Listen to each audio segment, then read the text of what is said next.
है। So far what we have seen is how different European powers got eliminated, right? We have seen how Portuguese got eliminated, saw how Dutch got eliminated, then कल हमने English ने किस तरीके से western side को, eastern side को, southern side को capture किया, कल हमने वो पढ़ा था। Then we also saw about Danish people, जो डेन्स थे, वो लोग किस तरीके से क्रिश्चियन मिशनरीज लेकर आए थे। Today we are going to study about the French, the last European power to come to India. ठीक है, सो अब तक क्या क्या एलिमिनेट हो गए इनमें से? इसमें से अभी पोर्तुगीज एलिमिनेट हो गए, डच एलिमिनेट हो गए, और कल हमने डेन्स भी देखा था कि किस तरीके से सब कुछ बेच बाज के 1845 में वो इंग्लैंड को सारा बेच के यहाँ से कट लिए थे। ठीक है, तो 3 यूरोपियन पावर्स खत्म हो गए। आज फ्रेंच के बारे में देखेंगे। ठीक है, फिर इससे हो जाएगा हमारा कि how English eliminated all the European powers and became the supreme European power in India. बाकी सबको कैसे एलिमिनेट किया और खुद कैसे सुप्रीम पावर बन गया, ये आज हम लोग देखेंगे। ठीक है, और उसके बाद ब्रिटिश राइज टू पावर, किस तरीके से ब्रिटिश जो है इंडिया में अपना वो बनाया उन्होंने, that is what we are going to see. So little bit briefing about French. Now as you might know, मैं स्टार्टिंग से ही कहता आता हूँ कि जो ब्रिटिश है और जो फ्रेंच है, ये लंगोटिया दुश्मन है एक दूसरे के। ठीक है ना, स्टार्टिंग से ही इनकी कभी आपस में बनी नहीं थी। ठीक है, so because of that there was rivalry not only in India, but this rivalry is very very old. पहले ही मतलब जब ये यूरोप में ही थे वहीं से इनका झगड़ा था। तो इनके बीच में झगड़ा होता क्यों था? पहला कि ये दोनों ही बहुत ज्यादा एम्बिशियस थे। What do you mean by ambitious?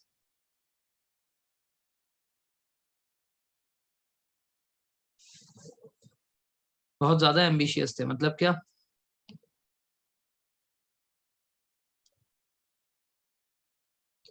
बताओ। बड़े सपने वाले, ओके। बड़े सपने वाले, ठीक है। एम्बिशन का मतलब होता है कि हमारा ड्रीम या हमारा गोल है ना, समथिंग लाइक दिस। सो जब मैं कहता हूँ कि अ पर्सन इज एम्बिशियस, ठीक है, is it a very good thing और अ बैड थिंग?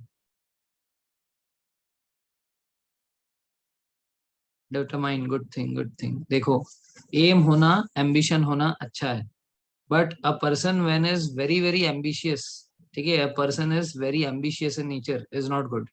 ठीक है, जैसे अभी कुछ लोगों ने कहा कि बहुत बड़े सपने, तो करता कुछ नहीं है, सिर्फ बड़े बड़े हाँकता है, उसको बोलते हैं एम्बिशियस पर्सन। सो ये दोनों जो है, ये दोनों ब्रिटेन और फ्रेंच, ये दोनों एम्बिशियस थे। सो एम्बिशियस किस चीज को लेके थे? एम्बिशियस थे पावर को लेके। इन दोनों को ही पूरे दुनिया पे राज करना था। इनको जो है अलग अलग कंट्रीज में अपने कॉलोनीज बनाने थे। जैसे फ्रांस ने और इंग्लैंड दोनों ने मिलके जो अफ्रीका को कॉलोनाइज किया, दोनों ने मिलके। इंडिया में भी दोनों के पावर्स आए। उसके बाद हम लोग ईस्ट इंडीज की बात करें, ईस्ट इंडीज मतलब साउथ ईस्ट एशियन कंट्रीज, जैसे इंडोनेशिया, मलेशिया, ये सारे कंट्रीज, इनमें भी फ्रेंच पावर और अमेरिकन ये ब्रिटिश पावर दोनों थे। उसी तरह अगर आप अमेरिका में जाओगे, हमने अमेरिकन रेवोल्यूशन पढ़ा था। सो अमेरिकन रेवोल्यूशन में भी देखा था कि ये जो है, ये मान लो आपका यूएसए, ठीक है, यूएसए इज लाइक दिस, ये आपका ओशन वाला साइड आ गया। तो यहाँ पे 13 अमेरिकन कॉलोनीज थे ये वाले साइड में। ठीक है, 13 British colony, sorry, 13 British colony थे। बीच में मिसिसिपी रिवर, ठीक है, this is the Mississippi river. तो इसका ये वाला जो साइड था ये पूरा फ्रेंच था, और ये वाला जो साइड था ये पूरा ब्रिटिश था। और यहाँ पे जो है ब्रिटेन के कॉलोनीज थे। ठीक है, वो 13 ब्रिटिश कॉलोनीज इन अमेरिका। ठीक है ना, तो इसका मतलब क्या है कि इन दोनों को ही पूरे वर्ल्ड को एक तरीके से कैप्चर करना था। ठीक है ना, लेकिन एक जंगल में दो शेर नहीं हो सकते। सो इसीलिए, because both of them were having the same ambition about power, that is why wherever they went there they started fighting. ठीक है ना, ये झगड़ते उनमें ज्यादा अपने को दिक्कत नहीं था, लेकिन there was a war between this period 1756 से लेकर 1763 के बीच में। ठीक है, तो ये वाला जो वॉर था ये बहुत बड़ा वॉर था। This is called as 7 years war.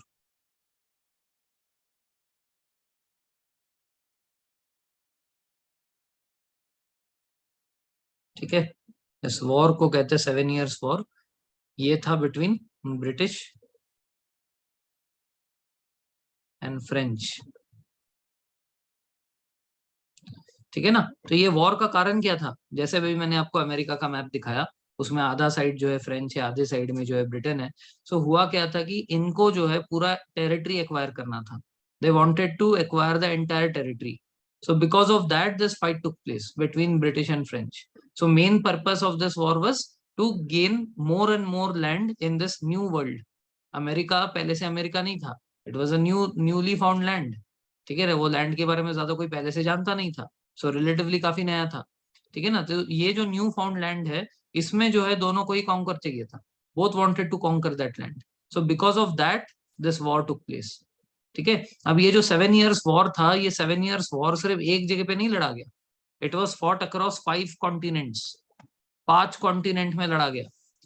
ठीक है ना। तो यहाँ पे नॉर्थ अमेरिका में, साउथ अमेरिका में, अफ्रीका में, एशिया में और यूरोप में, ये 5 कॉन्टिनेंट में जहां जहां पे ब्रिटिश और अमेरिका के ये ब्रिटिश और फ्रांस के कॉलोनीज थे, वहां वहां पे इनके बीच में लड़ाई हो रही थी। सो इसी के बीच में हमें दिखेगा 1760 में इंडिया में भी एक बड़ा वॉर होगा। ठीक है, इंडिया में बिटवीन ब्रिटिश एंड फ्रेंच एक बड़ा सा वॉर होगा। Is called as battle of Wandiwash. Battle of Wandiwash में फ्रेंच हार जाएंगे, जिसके बाद वो टोटली एलिमिनेट हो जाएंगे। ठीक है ना। सो इसी इसी वॉर के बीच में हुआ था वो, मतलब 7 years war which took place in 5 continents. इसी वॉर के बीच में इंडिया में कार्नाटिक वॉर का थर्ड वॉर हुआ था, which is called as the battle of Wandiwash. सो वैंडी वॉश के बाद फ्रेंच खत्म हो गया। तो आज हमें क्या पढ़ना है, आज हमें ये पढ़ना है कि किस तरीके से फ्रेंच आए, किस तरीके से उन लोगों ने यहाँ पे इंडिया में भी एडमिनिस्ट्रेशन करने का कोशिश किया। ठीक है, और मैंने जैसे कहा कि इन दोनों को ही पावर चाहिए था। सो यहाँ पे ब्रिटिश को भी पावर चाहिए इंडिया में, और ये फ्रेंच को भी इंडिया में पावर चाहिए। देखो, अब तक के जितने यूरोपियन कंट्रीज आए थे ना, इन लोगों से फ्रेंच थोड़े डिफरेंट है। अब तक जितने यूरोपियन पावर्स आए थे, पोर्तुगीज हो जाए, डच हो जाए, डेन्स हो जाए, they never interfere with the administration of the country. इन लोगों ने कभी भी सत्ता पाने की कोशिश नहीं की, पावर पाने की कोशिश नहीं की। लेकिन फ्रेंच और ब्रिटिश, ये दोनों ऐसे थे जिनको एक्चुअल में पावर चाहिए था। भले ही वो एक दूसरे को बोल नहीं रहे थे, या वो कभी इंडियंस को भी भनक नहीं लगने दे रहे थे कि हम एक पॉइंट ऑफ टाइम पे आपको कैप्चर कर लेंगे। ठीक है ना, लेकिन दोनों के ही मन में ये एम्बिशन था। सो बिकॉज ऑफ दैट ये वॉर बहुत बड़ा हुआ, और finally battle of Andy wash के बाद ब्रिटिश ने फ्रेंच को हरा दिया, और उसके बाद फ्रेंच जो है यहाँ से निकल गया। ठीक है ना, निकल नहीं गया पूरे तरह से, उनका सिर्फ एक जगह पे आ गया, ये यहाँ पे पौंडीचेरी में। So they were limited only to Pondicherry. So today's topic will revolve around how French came to India, how they established their factories, how they challenged the British, and finally how it ended with this Battle of Vendy Wash. So this is the background. तो ये जो 7 years war है बहुत important है, खासकर NDA prospective से। क्यों? क्योंकि ये 7 इयर्स वॉर जो है, इसके वजह से दुनिया के दो बड़े बड़े रेवोल्यूशन हुए थे। American revolution and French revolution, दोनों इसी के कारण हुए। दोनों इसी के कारण क्यों हुए? इसके कारण इसलिए हुए क्योंकि ये जो वॉर था मेनली किसके लिए हो रहा था? अमेरिका में लैंड लेने के लिए हो रहा था। जीता कौन? ब्रिटिश जीते। तो ब्रिटिश जब जीते तो वो जो 13 कॉलोनीज थी, वो 13 कॉलोनीज को ऐसा बोला गया कि ये वॉर हमने तुम्हारे लिए किया। देखो, कल अगर बाजू में फ्रेंच रहता, तो हो सकता है कि एक समय के बाद वो तुम्हें कैप्चर कर लेते। तो आज हमने वॉर करके देखो वो थ्रेट हटा दिया। After that the whole land belong to the British. तो फ्रेंच को भगा दिया वहां से। तो उनको उन्होंने ऐसा पिक्चराइज किया कि ये जो वॉर हमने किया है ना, 7 इयर्स वॉर, ये तुम्हारी वजह से किया। अब तुम्हारे वजह से देखो हमें कितना नुकसान हुआ। हमारे लोग मारे गए, हमारे रिसोर्सेस चले गए, है ना। हमने हथियार जो बनाए थे वो सब, गोला बारूद, ये सब में बहुत खर्चा हो गया। तो ये सब चिकाएगा कौन? ये वॉर किसके लिए किया? तुम्हारे लिए। तो इसके लिए भरपाई कौन करेगा? तुम करोगे। सो क्या हुआ कि जो ब्रिटिश थे, उन्होंने अमेरिकन कॉलोनीज के ऊपर टैक्सेस इम्पोज कर दिए। They increase their taxes over there. ठीक है ना। तो टैक्सेस लगा दिए, फिर बहुत सारी चीजें बैन कर दिए। फिर वो लोग आपस में जो है ट्रेडिंग वगैरह नहीं कर सकते, ऐसे बहुत सारे नियम कानून बनाए, जिसके कारण ये जो अमेरिकन थे, ये अमेरिकन उनसे चिढ़ गए। And this led to American revolution. ठीक है ना। ऑन द अदर हैंड, अब फ्रेंच फ्रेंच के पास तो अब अमेरिका के कॉलोनीज भी चले गए, है ना। अब उनके पास कुछ नहीं है। अब उनके पास कुछ नहीं है, लेकिन खर्चा तो उनका भी आया है। और इनफैक्ट वो तो हार गए, तो ज्यादा खर्चा आया है, क्योंकि ट्रीटी के बाद कुछ ना कुछ देना पड़ता है जीतने वालों को। सो जिसके कारण फ्रेंच जो है एकदम कंगाल हो चुके थे। ठीक है, तो जब फ्रांस एकदम कंगाल हो गया, उसने क्या किया? उसने अपने खुद के लोगों के ऊपर टैक्सेस बढ़ा दिए। ठीक है ना, मतलब फ्रांस में जो लोग थे, उन लोगों के ऊपर जो है किंग लुई 16, ठीक है, आपने कभी करा, कभी बचपन में पढ़ा होगा 9th 10th क्लास में, किंग लुई 16 के बारे में, है ना, बर्बन डायनेस्टी। उसने क्या किया, उसने अपने ही लोगों के ऊपर जो है टैक्सेस ज्यादा इम्पोज कर दिए। जब टैक्सेस इम्पोज किए तो फ्रेंच लोग भी चिढ़ गए। सो because of that the French revolution occurred. ठीक है, तो दोनों का मेन पर्पस क्या था रेवोल्यूशन का, कि उनके लोगों के ऊपर जो है फालतू के टैक्सेस बढ़ा दिए गए थे और उनके ऊपर फालतू के नियम कानून बना दिए गए थे। ठीक है ना, सो दोनों के ही मेन रीजन ये 7 years वॉर है। Because of the 7 years war both the revolutions took place. ठीक है ना। Okay, so now will talk about कि when did this French people come to India. तो ये जो फ्रेंच थे, they were the last European power to come to India and they were quite late. बाकी लोग बहुत जल्दी जल्दी आ गए थे। ये जो फ्रेंच है, ये लोग 1664 में पहली बार फ्रांस से बाहर निकले। ठीक है ना। अब उन लोगों ने मन बना लिया कि अब हमें बाकी यूरोपियंस की तरह दुनिया को जो है कैप्चर करना है और उनसे ज्यादा कैप्चर करना है। वो लोग ट्रेडिंग के लिए गए थे, हम ट्रेडिंग के लिए नहीं जाएंगे, हम लोग उनको कैप्चर करने के लिए जाएंगे। This was their mindset. So in 1664 they set out to sail, ठीक है, in the East Indies, far of East Indies. तो इनके राजा ने इनको बोलकर भेजा कि देखो भाई, वापस जब आओगे ना तो मुंह लटकाते हुए मत आना। ठीक है ना, तुम्हें उधर जीतने के लिए जो करना पड़े करना, मारतार करना पड़े करो। ठीक है, दूसरों को वहां से मतलब भगाना पड़े भगाओ। ठीक है, जो करना है, लड़ाई झगड़ा करना है करो, what ever it is required you do, but you capture those land and come back. ठीक है, तो यहाँ पे आके हमें बैड न्यूज नहीं देना है, आपको जो है कैप्चर करके आना है। तो ये उनके किंग ने बोलकर भेजा था। ठीक है ना, कौन सा किंग था इस टाइम पे? लुई 14 था। ठीक है, किंग लुई 14। ये सारे लुई थे। तो ये जो एस है ना, ये साइलेंट होता है, इसलिए इसको लुई बोलते हैं। King Louis 14।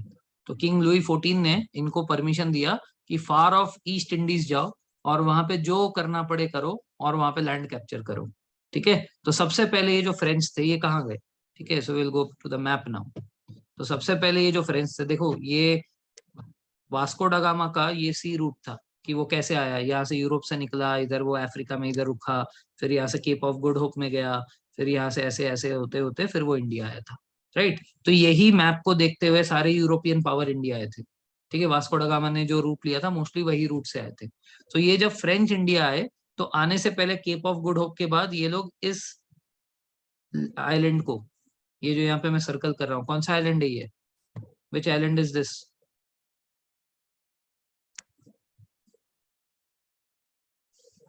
Madagascar. Yes, so ये जो मैडागास्कर आइलैंड है, इस मैडागास्कर आइलैंड को इन्होंने कैप्चर करने की कोशिश की। ठीक है, सो मैडागास्कर को जब इन्होंने कैप्चर करने की कोशिश की तो वो फेल हो गए। ठीक है, तो वहां के जो लोग थे, वहां के जो नेटिव्स थे, उन लोगों ने फ्रेंच को वहां पे कभी भी अपने एडमिनिस्ट्रेशन को एस्टेब्लिश होने ही नहीं दिया। they totally revolted against them and they could never establish their factory। ठीक है, सो वो लोग वहां से निकल गए और आते आते यहाँ पे बहुत सारे छोटे छोटे वो है आइलैंड ग्रुप है, बहुत छोटे छोटे 40-45 किलोमीटर ऐसे लैंड है उधर। ठीक है ना, तो जैसे मालदीव्स हो गया, मॉरिशस हो गया, ऐसे। So when they came towards India, तो बीच में वो लोग मॉरिशस में रुके। ठीक है, सो मॉरिशस जो है यहाँ पे, मॉरिशस को उन्होंने बहुत अच्छे से कैप्चर कर लिया। So it was their second home away from home. ठीक है, मतलब फ्रांस के बाद अगर फ्रेंच का कोई दूसरा घर था तो मॉरिशस था। मॉरिशस में उन्होंने बहुत ही स्ट्रांग पकड़ बनाई, इतनी स्ट्रांग कि आज के डेट में भी वहां पे 57 से 60% लोग फ्रेंच है। आज के डेट में भी करीब 30% लोग इंडियंस है। ठीक है ना, यूपी और बिहार साइड के, क्योंकि वहां पे अंग्रेजों ने क्या किया था कि यूपी और बिहार के मजदूर भेज दिए थे वहां के प्लांटेशन में काम करने के लिए। So because of that if you go to Mauritius even today, you will only find 5 to 10% of their actual population. ठीक है, 50 to 60% is their French population and 30% के आसपास इंडियन पॉपुलेशन। कहाँ पे? मॉरिशस में। सो मॉरिशस को उन लोगों ने एक बहुत ही स्ट्रांग बेस बनाया। उन लोगों ने ये माना कि यहाँ से हम लोग पूरे ईस्ट इंडीज को कैप्चर करने के लिए रणनीति बनाएंगे, will make the whole planner from here. तो ये हमारा बेस बनेगा, यहाँ से हम लोग हथियार वगैरह दूसरे दूसरे पार्ट्स में भेजेंगे। ठीक है ना, तो यहाँ पे वो लोग जो है 1665 में अपना बेस बनाते हैं। ठीक है ना, finally in 1667, 1667 they set out to sail in India. तो यहां से वो इंडिया आए और वो लोग गए सूरत में। So they also landed in सूरत। तो सूरत में ब्रिटिश भी आए थे 24 अगस्त 1608, और सूरत में 1667 में फ्रेंच भी आए। ठीक है ना, तो सूरत में ये लोग पहली बार आए, और 1668 में उन्होंने सूरत में अपनी पहली फैक्ट्री एस्टेब्लिश की। ठीक है, so they establish their first factory at Surat. ठीक है ना, इन द ईयर 1668। तो मतलब ये लोग 1667 के भी एंड में ही आए, और आने के बाद तुरंत उन्होंने अपनी फैक्ट्री वहां पे एस्टेब्लिश कर दी, क्योंकि उसी रणनीति से आए थे कि अब हम लोग जहां पे भी जाएंगे जल्दी से जल्दी वहां पे अपन सब कुछ बनाएंगे। सो उनको यूरोप से चीजें नहीं लेकर आनी थी, उन लोगों ने मॉरिशस को अपना बेस बना लिया था। So now Mauritius and India का डिस्टेंस बहुत कम था, so because of that they took very very less time to set up their factory in India. ठीक है ना, दैट टू एट सूरत। ठीक है, तो इस तरीके से फ्रेंच जो है अब इंडिया आ गए 1667 में, और उन लोगों ने अपना पहला फैक्ट्री इंडिया में एस्टेब्लिश कर लिया। ठीक है, yes, so last European to come to India set out to sail to colonize India and Pacific Ocean region. ठीक है, so during King Louis XIV his minister Colbert led the foundation of French East India Company. ठीक है, तो ये जो Louis 14 है, Louis 14 के court में एक मिनिस्टर था जिसका नाम था कॉल्बर्ट। इसने जो है फ्रेंच ईस्ट इंडिया कंपनी बनाई। तो मैंने जैसे आपको पहले दिन ही बताया था, ये सारे के सारे जितने भी यूरोपियन सारे, सबके कंपनी का नाम वही है। ठीक है ना, British East India Company, French East India Company, Danish East India Company, Dutch East India Company, Portuguese East India Company, सबका जो है ईस्ट इंडिया कंपनी है, because they are Europeans. India east में पड़ता है, that is why East India Company. ठीक है ना, तो they set out for sail into the Indian Ocean in 1664। ठीक है ना, इंडियन ओशन में they tried to establish themselves at Madagascar, but they failed. Then they colonized Mauritius and established a strong base over there. In 1667, Francois Corin, ठीक है, Corin headed an expedition to India, setting up a factory at Surat. ठीक है ना, सूरत में इन लोगों ने factory कब बनाई? 1668 में बनाई। ठीक है ना, 1667 के एंड में आए, 1668 में फैक्ट्री बना ली।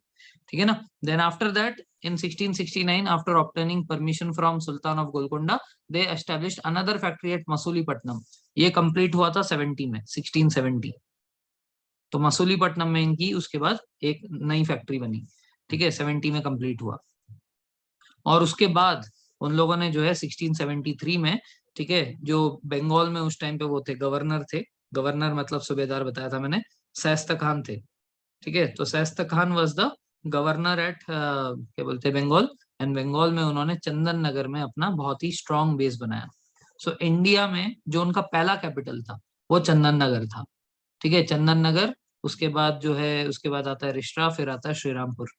मैंने श्रीरामपुर के बारे में बताया था ना कि डैनिश लोगों ने श्रीरामपुर में अपनी फैक्ट्री बनाई थी।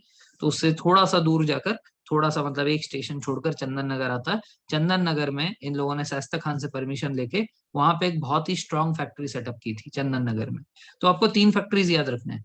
एक जो पहला था उनका सूरत, दूसरा उन्होंने मसूलीपट्टनम में बनाया, ठीक है, अंग्रेजों को चैलेंज करने के लिए। तो इट वॉज क्लियरली अंडरस्टूड कि ये लोग डायरेक्टली ब्रिटिश को चैलेंज कर रहे हैं, क्योंकि सूरत में उनका भी फैक्ट्री था, इन्होंने भी बनाया। मसूलीपट्टनम में इनका ब्रिटिश का था, इन्होंने भी बना दिया।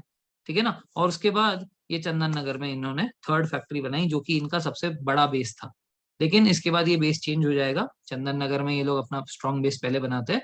उसके बाद 1 साल के बाद इन लोगों ने शेर खान लोधी से, ठीक है, परमिशन ली, और इन लोगों ने, आपको ये तो पता होगा ना कि इंडिया का ये जो है ये है वेस्टर्न घाट्स। ठीक है, और ईस्ट में जो है ये है ईस्टर्न घाट्स। ऊंचे कौन से है? वेस्टर्न घाट ऊंचा है, ईस्टर्न घाट ऊंचा है?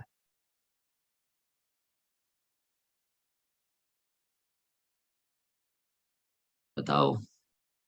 वेस्टर्न घाट ऊंचा है।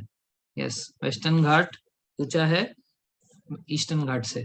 ठीक है ना, सो वेस्टर्न घाट से ऐसे बहुत सारी नदियां हैं जो कि ईस्ट के डायरेक्शन में फ्लो करती है और बे ऑफ बंगाल में मिलती है। जैसे कि त्रिम्बकेश्वर से निकलता है अपना गोदावरी। सो गोदावरी ऐसे होते हुए वो आंध्र प्रदेश से होते हुए यहाँ पे जो है ड्रेन करता है बे ऑफ बंगाल में। सो जब ये ड्रेन करता है तो it is covering a lot of distance. So when it is covering a lot of distance, तो by the time it merges with the bay of Bengal, it makes a delta over air.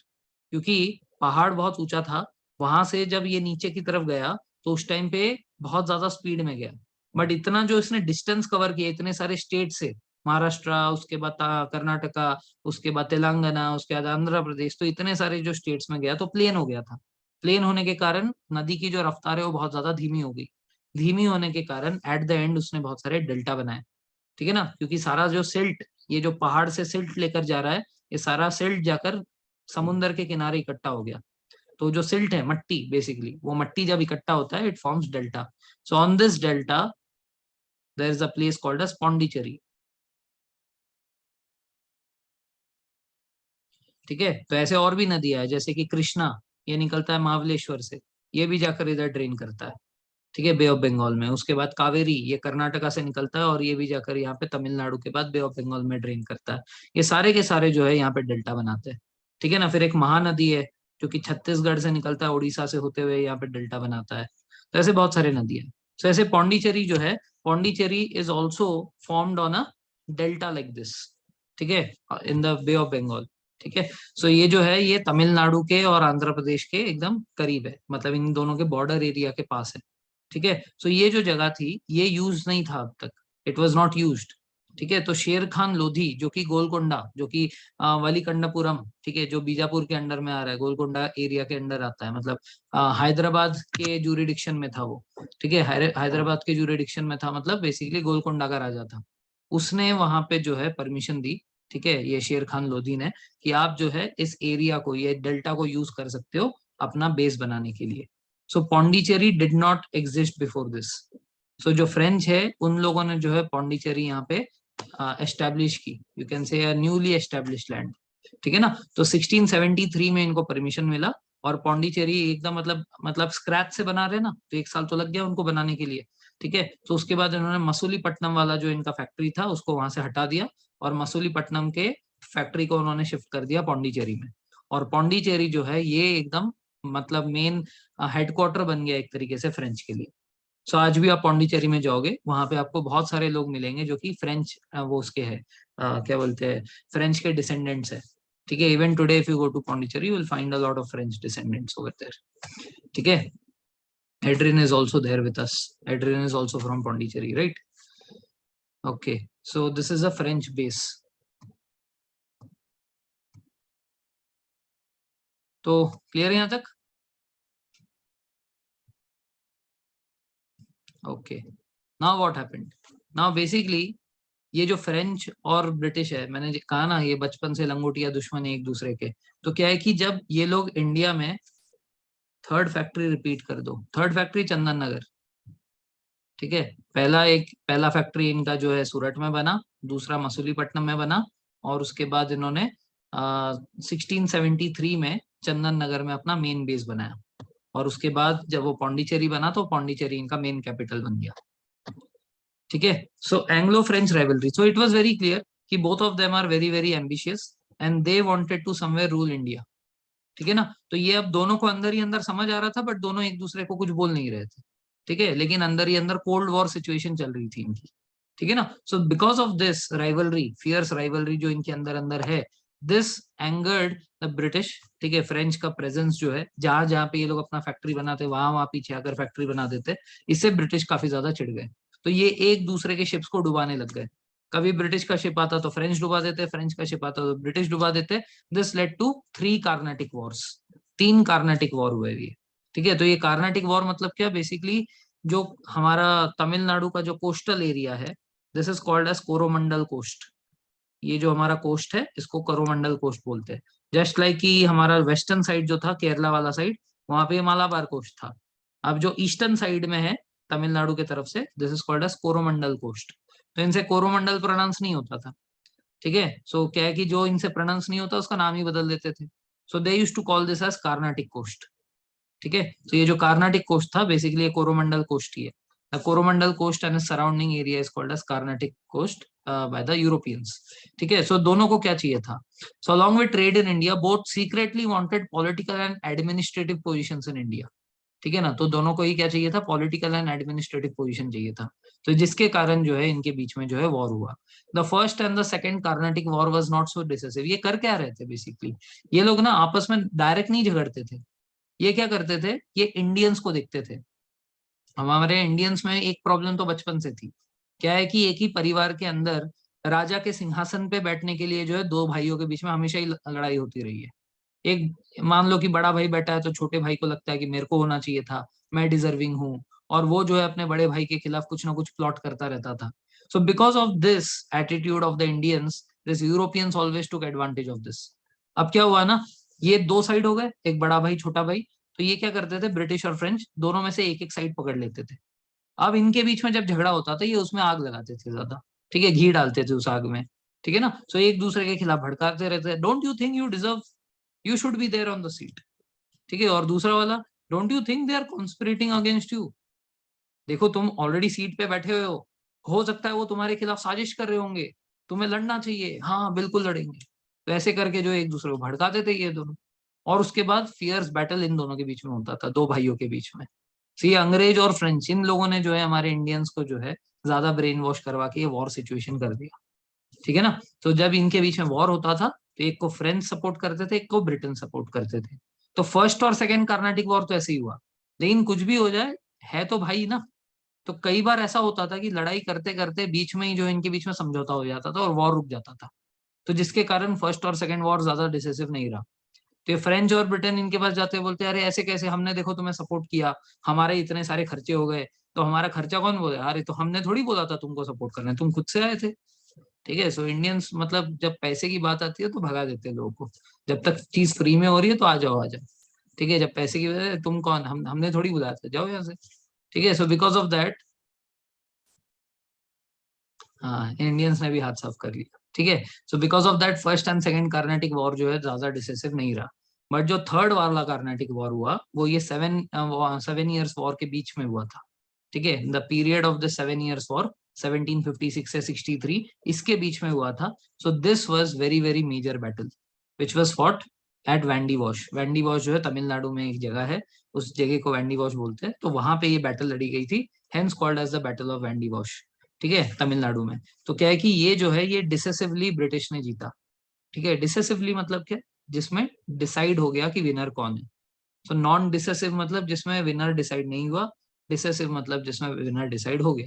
ठीक है. तो डिसेसिवली जो है British ने बहुत बुरी तरह से फ्रेंच को हरा दिया. ठीक है ना. जिसके बाद बैटल ऑफ वेंडी वॉश के बाद जो है एक treaty of peace in Paris sign हुई. ठीक है. और इस पीस के ये पीस ट्रीटी में ये हुआ कि ब्रिटेन ने जो भी फैक्ट्रीज छीने थे फ्रेंच से, फ्रेंच ने जो भी फैक्ट्रीज छीने थे ब्रिटिश से, ये एक दूसरे को लौटा दिया जाए. पहले तो इन लोगों ने अच्छे से इनको एक दूसरे को लौटा दिया. उसके बाद सेकंड पॉइंट ये था कि जो फ्रेंच है वो इंडिया में सिर्फ और सिर्फ पौंडीचेरी में ट्रेड करेंगे और कहीं नहीं. So only Pondicherry will be their base and they will be confined over there. तुमको उधर रूल करना है, ट्रेड करना है, जो करना है करो. वहां पे ब्रिटेन नहीं जाएगा. लेकिन बाकी पूरे इंडिया में जो है फ्रेंच नहीं आने चाहिए. So this was one of the condition of that treaty. So but the British East India Company confined the French to Pondicherry and also confined their activities to commerce. ठीक है. French political influence disappeared in India. Thus English became the supreme European power in the Indian subcontinent. तो इसके बाद जो है हम कह सकते हैं कि ब्रिटिश ने सबको उड़ा दिया इसमें. ठीक है. फ्रेंच बचे थे, ये भी कट गए. जिसके बाद सिर्फ अब लोन शार्क कौन बच गया, हमारा इंग्लैंड. ठीक है ना. तो अब क्या होगा, अब हमने वो गेम ऑफ थ्रोन्स देखा था. गेम ऑफ थ्रोन्स में देखा था ये तो सारे यूरोपियन पावर्स थे, एक एक करके सबको हटा दिया. अब क्या होने वाला है, अब इनका चैलेंज किसके साथ होगा. अब ब्रिटिश जो है इंडिया में अब अकेले पावर हो गए. ठीक है, वेरी गुड. नेक्स्ट, अब किसके साथ लड़ने वाले हैं वो, इंडियन किंग्स के साथ. Yes. So now their fight will be with the home team. तो ये जो होम टीम है इसमें मुगल्स है, इसमें मराठास है, इसमें मैसूर है, इसमें हमारे राजपूत है, इसमें हमारे सिख है. अब इनके साथ लड़ाई होगी. ठीक है, local rulers. But local ruler से पहले इन लोगों ने इंडिया में सबसे पहले अपने आप को एस्टेब्लिश किया. ठीक है ना. अपने आप को जो है कच्चा नींबू से पक्का नींबू बनाया. ठीक है. अब तक ये लोग कच्चे नींबू थे, इंडियंस इनको एज अ थ्रेट देखते भी नहीं थे. Indian rulers never feared the British. ठीक है ना. अंटिल 1757. 1757 से पहले तक Indian rulers used to see them as foreign traders. ये बाहर से आए हैं, इंडिया में ट्रेड कर रहे हैं. इंडियंस को, इंडियन रूलर्स को कभी इनसे खतरा फील ही नहीं हुआ.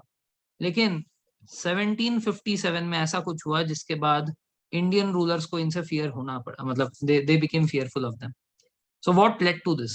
So this is what we are going to study in British rise of power.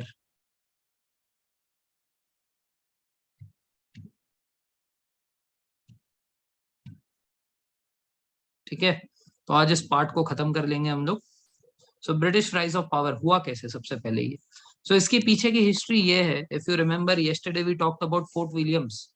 Fort Williams जिसका परमिशन दिया था औरंगजेब ने 1696 में, ठीक है ना। 1696 से लेकर 1702 के बीच में ये फोर्ट विलियम्स का कंस्ट्रक्शन हुआ, ठीक है ना। ये कंस्ट्रक्शन किसने किया? सर जॉन गोल्ड्सबोरो ने, ठीक है। The whole construction was looked after by him, but however they wanted more and more land, ठीक है ना, across this Fort Williams. So because of that they were waiting for permission.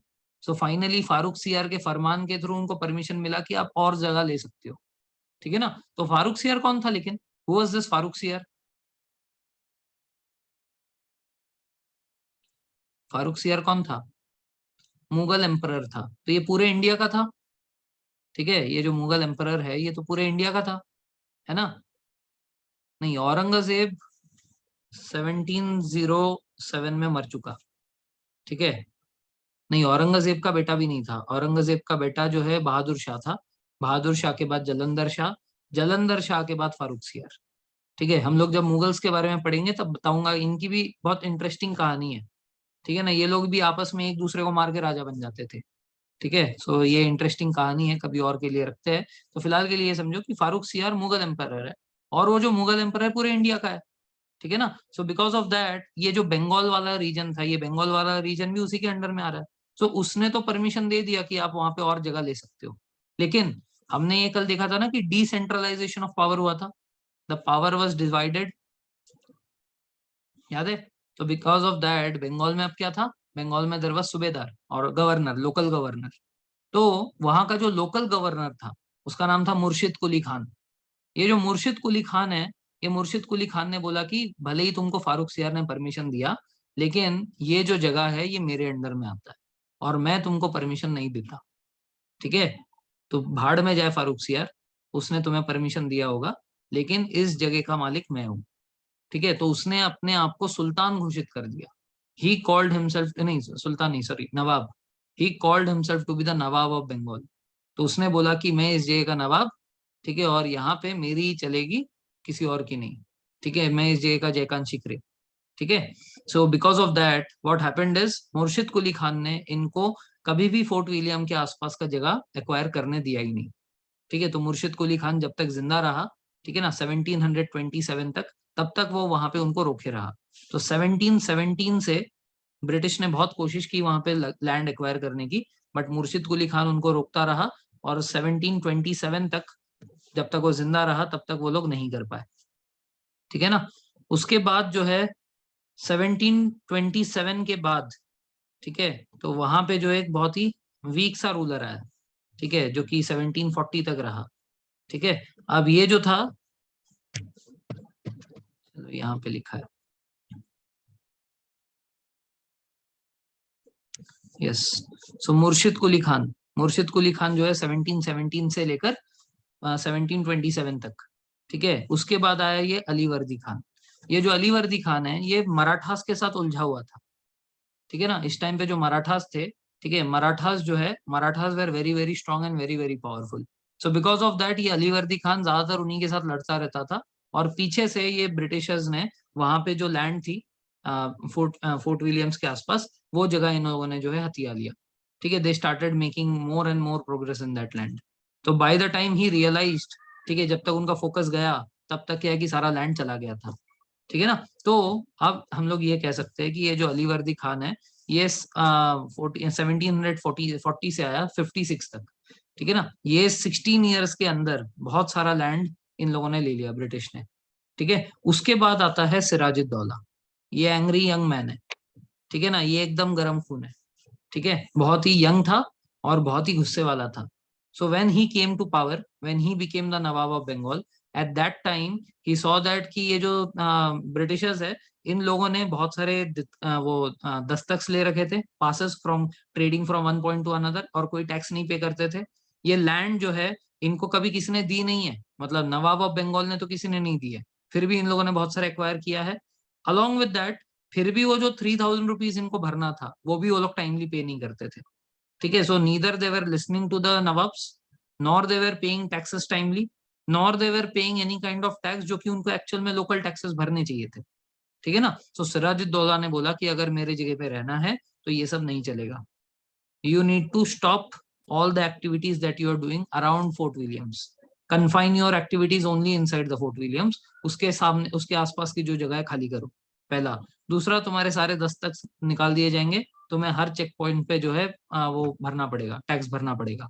क्यों? क्योंकि बहुत साल हो चुका, तुमको बहुत पहले से परमिशन मिला हुआ है, बहुत पैसा कमा लिया तुमने, अब कम से कम अभी टैक्सेस भरो, बिकॉज हमारे लोकल एरिया में डेवलपमेंट की जरूरत है।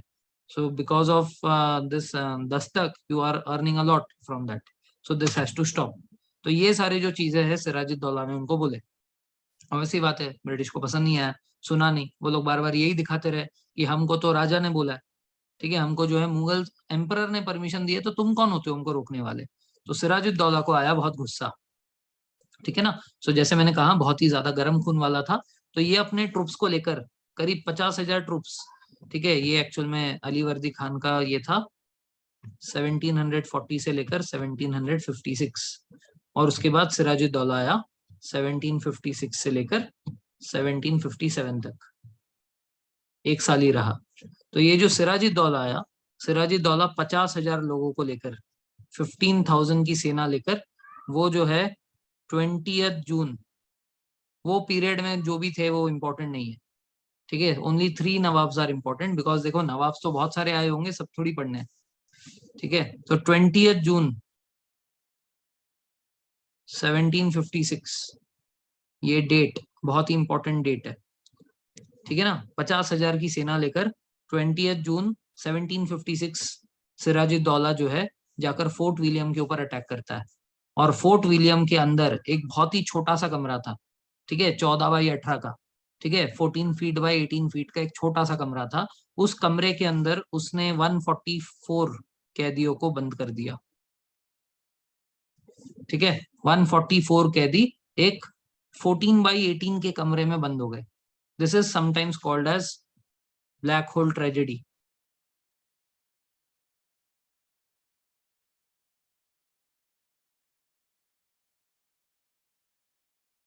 ठीक है, and also sometime refer to as siege of Calcutta.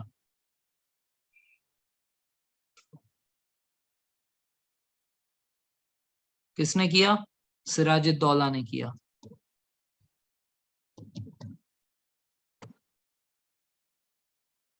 ठीक है। तो सिराजुद्दौला ने 144 कैदी एक छोटे से रूम में बंद कर दिए, and it was kind of, not exactly, but it was a kind of, जो ये जर्मन्स करते थे ना, हिटलर जो करता था गैस चेम्बर की तरह, वैसा कुछ हो गया इस रूम के अंदर। और कैलकाटा की बात हो रही है, और जून का महीना है, समझ रहे हो। तो जून में अभी भी एकदम मतलब समर निकल नहीं जाता, और कैलकाटा में तो खासकर नहीं निकलता है। कैलकाटा बहुत गर्म जगह है, ठीक है, क्योंकि वो कोस्टल एरिया है, सो बिकॉज ऑफ दैट वो बहुत ज्यादा गर्म है। और आसपास जो है गंगा है, सो गंगा से भी बहुत ह्यूमिडिटी है। तो क्या है कि ये गोरे लोग थे, ये कहाँ से आए? यूरोप से आए। वहां पे जो है टेम्परेट टाइप का वेदर है, इंडिया में ऑलरेडी ट्रॉपिकल है, उसके ऊपर से बंगाल की गर्मी, और उसके ऊपर से 14 बाई 18 का रूम। तो क्या है कि ये लोग अपने ही स्वेट के कारण, इतने सारे लोग हैं ना, 144, अपने ही स्वेट और अपने ही बॉडी से निकलता वो हीट, वो रूम के अंदर इतना हीट अप हो गया कि इसमें सिर्फ 23 सर्वाइवर्स रहे, बाकी सबके सब मारे गए, ठीक है। Only 23 survivors were left, and rest everyone was killed. So ये जो है, ये एक हिस्ट्री में बहुत ही बड़ा इवेंट है, ठीक है, कैलकाटा की हिस्ट्री का। सिराजुद्दौला ने 20 जून 1756 के दिन ये जो है ब्लैक होल ट्रेजेडी या सीज ऑफ कैलकाटा किया था। कहाँ पे? फोर्ट विलियम्स में। फोर्ट विलियम में एक कमरे के अंदर इतने सारे लोगों को कैद किया, ठीक है। तो अब नोटेबल पर्सन जो इसमें सर्वाइवर था, वो था अपना जो first governor general of Bengal बना, Warren Hasting. Warren Hasting was also one of the survivors. अब क्या अंग्रेज चुप हो जाएंगे? What do you think?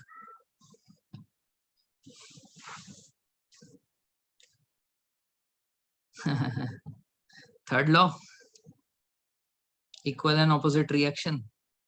Okay, so basically now this is Bengal, ठीक है, यहाँ थोड़ा और साइड में, यहाँ, ठीक है। यहाँ पे इनका बॉम्बे में एक वो है जो इन्होंने उससे लिया था, पोर्तुगीज से लिया था, एक इन्होंने यहाँ पे फोर्ट ऑफ सेंट जॉर्ज बनाया था मद्रास में, और ये बंगाल। तो इनके 3 प्रेसिडेंसीज थे। ठीक है, तो बंगाल में ये हादसा हुआ। तो इनसे सबसे नजदीक वाला प्रेसिडेंसी कौन सा है जहां से जल्दी पहुंच सकते हैं? मद्रास। सो मद्रास में जल्दी से खबर पहुंची कि ऐसा ऐसा कांड हो गया इधर। ठीक है, सो मद्रास से निकले हमारे रॉबर्ट क्लाइव।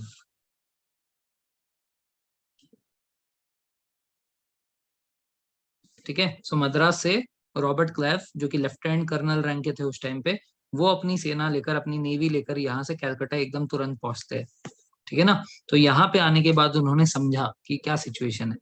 अब उनको ये समझ आया कि हमारे पास जो सैनिक है, ये सैनिक बहुत कम है एज कम्पेयर टू सिराजुद्दौला की आर्मी। और उसके ऊपर क्या है कि ये तो उसकी लोकल आर्मी है।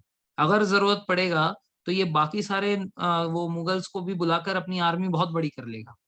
तो उनके साथ मुकाबला लड़ना हमारे लिए इस पॉइंट ऑफ टाइम पे पॉसिबल नहीं है। मैंने कहा ना, दिमाग से खेलते थे ये ब्रिटिश। ठीक है ना। तो रॉबर्ट क्लाइव यहाँ पे आया। फिर उसने समझा कि देखो, इंडियंस की कहीं ना कुछ कमी तो रहती है। तो ऐसा बंदा ढूंढो जो कि विभीषण जैसा हो। ठीक है ना। तो उसको अपन ब्रेन वॉश करेंगे और इसके खिलाफ भड़काएंगे। तो इन्होंने देखा कि सिराजुद्दौला का जो वो था, क्या बोलते हैं, हाँ, वजीर था, वजीर। ठीक है। तो मीर, मीर नाम रहता है। ठीक है, ये मुसलमान लोग जो है अपने वजीर का नाम मीर रखते थे। ठीक है। सो मीर जाफर, जो इसका वजीर था, उसका नाम था मीर जाफर। सो ये मीर जाफर को पकड़ते हैं और देखते हैं कि ये जो मीर जाफर है ना, इसको भी एक्चुअल में बहुत ज्यादा लालसा है नवाब ऑफ बंगाल बनने की। तो एक दिन ये जाफर को बुलाते हैं, इधर आ, थोड़ा कुपचे में तो कुछ बात करने का है। ठीक है, तो ये जाता है उधर। हाँ बोलो। तो बोलता है कि just imagine, one day you close your eyes and get up from your sleep, and then you see that you wake up in a महल। ठीक है। अप्सराएं आ रही है, तुम्हें जो है सुबह सुबह चाय पिला रही है, तुम्हारे पैर मखमल के ऊपर गिर रहे हैं। ठीक है ना, कैसा लगेगा? Just imagine. ठीक है, यस, मदिरा पान, राइट राइट। ठीक है। सो जाफर जो है ये सब इमेजिन करते, बोलता है हाँ बड़ा मस्त लगेगा। ठीक है। तो बोलता है ये सब सब पॉसिबल है। अच्छा कैसे? तो बोला कि कुछ नहीं करना, तुम्हें क्या करना है कि ये जो सिराजुद्दौला है, इसको हम लोग भड़काएंगे। जब हम भड़काएंगे तो ये इतना गर्म खून वाला है कि हमारे ऊपर पलटवार तो पक्का करेगा, and that will lead to a war like situation. तो जब ये वॉर होगा तो तुम उसके वजीर हो, तो ऑब्वियसली बात है, you will be leading the troops. तो तुमको सिर्फ इतना काम करना है कि वहां से अपने ट्रुप्स को लेकर कहीं और भाग जाना है। So in the war he will be left alone with only a few troops और almost no troops. So in that case we will easily win this war, and once we win this war we'll kill him, and after we kill him तो तुम्हारा ये सपना पूरा हो जाएगा। तो अच्छा, बहुत बढ़िया प्लान है, yes very good, I am with you. ठीक है। So just next year what happened, exactly 1 year बाद। ठीक है, 23rd June 1757, there's a place called as Plassey. Actual नाम इसका पलाशी था। ठीक है, लेकिन इनको क्या प्रोनाउंस करना नहीं आता था, प्लासी हो गया। आज हम लोग इसको बैटल ऑफ प्लासी के नाम से जानते हैं। ठीक है, तो इसका एक्चुअल नाम जो है बंगाली में जो प्रोनाउंसिएशन है वो पलाशी है। ठीक है। हाँ, पलाश के फूल, राइट। ठीक है, पलाशी। ठीक है। सो ये बैटल ऑफ प्लासी, तो प्लासी नाम की जो जगह है, यहाँ पे जो है इन लोगों ने सिराजुद्दौला को बहुत ज्यादा उकसाया। ठीक है, कि क्या तुम कायरो की तरह एक रूम में लोगों को बंद करते हो? ठीक है, अगर हिम्मत है तो सामने आओ, वॉर करो, ऐसे करके इसको बहुत ललकारा। तो ये अपने ट्रुप्स लेकर उधर पहुंचता है। मीर जाफर उसका लीडर था। ठीक है ना। सो जब ये लोग बैटल फील्ड में पहुंचते हैं तो मीर जाफर 50% अपने ट्रुप्स को लेकर कहीं और चले जाता है। He leaves the battle field. ठीक है ना। और ये बैटल के बीच में होता है, ऐसा नहीं कि स्टार्टिंग में ही चला गया। ये बैटल के बीच में ये 50% क्राउड को लेकर चले जाता है। Now Sirajuddaulah is left alone with only 50%। और ये जो बाकी 50% थे, ये अपने वजीर को देख नहीं रहे। बेसिकली जो कमांडर होता है वो कमांडर के इशारों पे तो चलते हैं, कमांडर ही नहीं है। सो ये लोग भी जो है एकदम तितर बितर हो गए। तो ये समझ गया, सिराजुद्दौला समझ गया कि there is something foul play going on. So वो जो है बैटल फील्ड छोड़कर भागता है। तो ये जो मीर जाफर है ये इसका पीछा करता है, और पीछा कर कर इसको मार देता है। So basically Mir Jafar killed him, not the British. ठीक है। So in the battle of Plassey we can actually say that कि मीर जाफर ही इस बैटल में हार का कारण था। ठीक है ना। वैसे तो ये अंग्रेज नहीं जीत पाते, वरना नॉर्मली देखा जाए तो नहीं जीत पाते। तो बैटल ऑफ प्लासी में क्या हुआ, मीर जाफर जो है ये विभीषण प्रोमैक्स निकला एकदम। ठीक है, कम से कम विभीषण ने मारा तो नहीं था। ठीक है, उसने मारने में हेल्प की थी, यहाँ पे तो विभीषण खुद जाकर मार देता है। ठीक है, सो ये जो है ये पीछा करता है, पीछा करके जो है मीर जाफर सिराजुद्दौला को मार देता है। ठीक है ना। सो इसके बाद अंग्रेजों की जीत हो जाती है। So in the battle of Plassey this is the first major victory over the Indians. ठीक है, तो अभी देखो इनका इनका जो कॉन्फिडेंस है ना, सेल्फ कॉन्फिडेंस सातवें आसमान पे, बिकॉज 1759 में बैटल ऑफ बिदर हुआ था। 1759 में इन लोगों ने डच को हराया था। ठीक है, उसके बाद 1760 बैटल ऑफ एंडी वॉश। ठीक है, और उससे पहले ये दोनों बैटल से पहले 1757 ये बैटल ऑफ प्लासी जीते थे। तो अब बाय 1760 ये अंग्रेजों का जो कॉन्फिडेंस लेवल था ना, एकदम सातवें आसमान पे था। अपुनिज भगवान है अभी। ठीक है, कुछ भी हो जाए अभी अपन किसी को भी मार सकता है। So that confidence was there in them. ठीक है, सो अभी जो नेक्स्ट 3 इयर्स है, ये नेक्स्ट 3 इयर्स मतलब 57 से लेकर 60 तक, ये बहुत इंपॉर्टेंट ईयर्स है। ठीक है ना। तो इसमें क्या है कि ये सारा मास्टरमाइंड कौन था इस सब के पीछे, ये जो बैटल ऑफ प्लासी में जीते इन सब के पीछे दिमाग किसने लगाया? दिमाग लगाया था रॉबर्ट क्लाइव ने। यस, सो ये है हमारा मास्टर। ठीक है, यस, रॉबर्ट क्लाइव। तो ये रॉबर्ट क्लाइव को अंग्रेजों ने, ब्रिटिश सरकार ने बंगाल का गवर्नर बना दिया। ठीक है, गवर्नर ऑफ बंगाल। ध्यान रखना, गवर्नर जनरल ऑफ बंगाल और गवर्नर ऑफ बंगाल इन दोनों में अंतर है। गवर्नर जनरल 1773 में बनेगा पहली बार, यहाँ तक पहुंचेंगे आज हम लोग, तो बाद में आएगा वो। अभी फिलहाल ये गवर्नर ऑफ बंगाल बना है। मतलब क्योंकि इसने बंगाल में पहली जीत दिलाई थी, पहली बार इंडियंस को हराने में मदद किया था, इसलिए Robert Clive became the first governor of Bengal. ठीक है ना। Then one system was started which is called as resident system. So ये रेसिडेंट सिस्टम क्या है? बेसिकली रॉबर्ट क्लाइव ने क्या प्रॉमिस किया था मीर जाफर को, कि जैसे ही हम लोग ये बैटल जीत जाएंगे तुमको हम लोग जो है नवाब बना देंगे। तो मीर जाफर को इन्होंने नवाब बना दिया। अब ये जो नवाब है ये पपेट नवाब था। मतलब बेसिकली ये अंग्रेजों के इशारों पे नाचेगा, जो अंग्रेज बोलेंगे ये सुनेगा। सो अब it is not possible for Robert Clive to sit in his court ना, डे टू डे एक्टिविटीज देखने के लिए क्या कर रहा है क्या नहीं कर रहा है। Now it was important for them to see this, कि वो अपने अपने कोर्ट के अंदर क्या कर रहा है क्या नहीं कर रहा है, ये सब देखना जरूरी भी था। इसीलिए इन्होंने बनाया एक रेसिडेंट सिस्टम।